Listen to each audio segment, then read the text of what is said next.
Θα πάμε να εκμεταλλευτούμε τις δυνατότητες που μας δίνει το Google Web Designer όσον αφορά τα components που είναι συστατικά. Create new file, όνομα Castor 5, επιφάνεια εργασίας, display and video 360, 300x250, responsive layout και advanced, ok. Πάμε κατευθείαν στα components που είναι εδώ δεξιά. Από εδώ θα χρησιμοποιήσουμε στο σημερινό βίντεο τα media. Audio, video and YouTube. Αυτά τα τρία λοιπόν. Πάμε λοιπόν στο audio, όπου μεταφέρουμε επί της ουσίας αυτό το element μέσα στον Canva μας. Τώρα αυτό εδώ θα δούμε τις ιδιότητες του. Αυτό είναι πολύ σημαντικό. Όταν μεταφέρουμε λοιπόν ένα element μέσα στον Canva, πάντα πηγαίνουμε ιδιότητες να δούμε τι υπάρχει. Εδώ όπως βλέπετε υπάρχει δυνατότητα να αυξηθεί ή να μειωθεί σε ό,τι αφορά το μέγεθος και σε ό,τι αφορά το πλάτος. Μπορεί βεβαίως να επιλέξουμε και το συνθετηράκι έτσι ώστε αυτό να αυξηθεί ή να μειωθεί αναλογικά. Μετακίνηση μπορεί να γίνει, επίσης η μετακίνηση μπορεί να γίνει και από εδώ. Να τοποθετήσουμε λοιπόν το συγκεκριμένο element σε οποιοδήποτε σημείο του Canva μας θέλουμε. Πάμε παρακάτω. Εδώ λοιπόν οι ιδιότητες του ήχου. Autoplay σημαίνει ότι με το που ξεκινάει να βλέπει ο θεατής το βίντεο ξεκινάει και η μουσική. Loop σημαίνει ότι όταν τελειώσει το μουσικό θέμα ξεκινάει και πάλι από την αρχή. Mute σημαίνει ότι όταν πηγαίνουμε στην έναρξη του βίντεο υπάρχει σίγαση και βεβαίως μπορούμε να το προτσεκάρουμε. Δεν θα κάνουμε κάτι τέτοιο αυτή τη στιγμή. Μπορούμε να γεμίσουμε βεβαίως, όπως βλέπετε εδώ πέρα, το συγκεκριμένο element. Ας το δούμε λίγο. Ας δώσουμε ένα χρώμα διαφορετικό όπως βλέπετε από αυτό το γκρι που υπήρχε. Και με ένα escape βέβαια αυτό εδώ πέρα εξαφανίζεται. Μπορούμε να δώσουμε και border.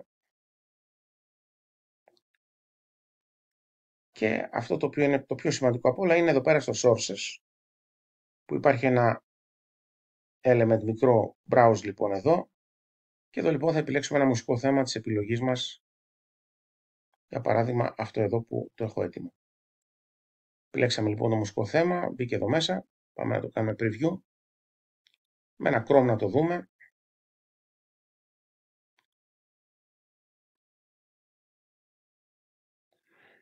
Και βέβαια εδώ πέρα play και αν θέλουμε διακόπτουμε κιόλας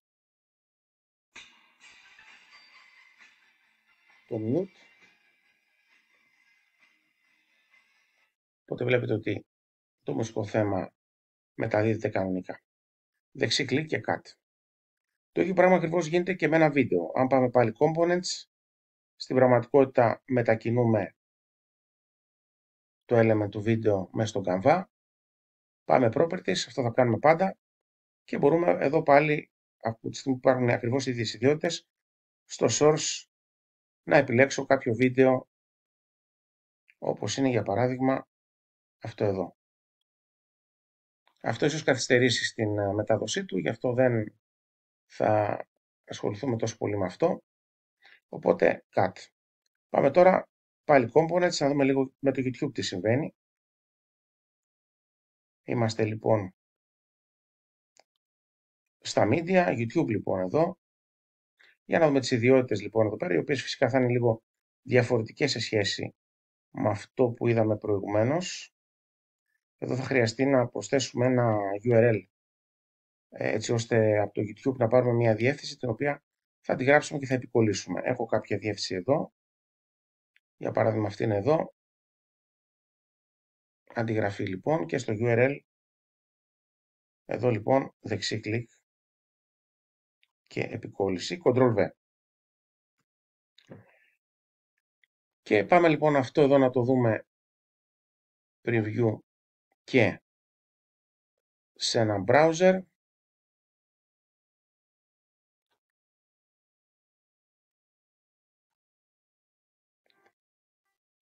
Και παρατηρούμε λοιπόν ότι μεταδίδεται κανονικά το βιντεάκι το οποίο τοποθετήσαμε. Τοποθετήσαμε βασικά URL, δεν τοποθετήσαμε κάτι άλλο.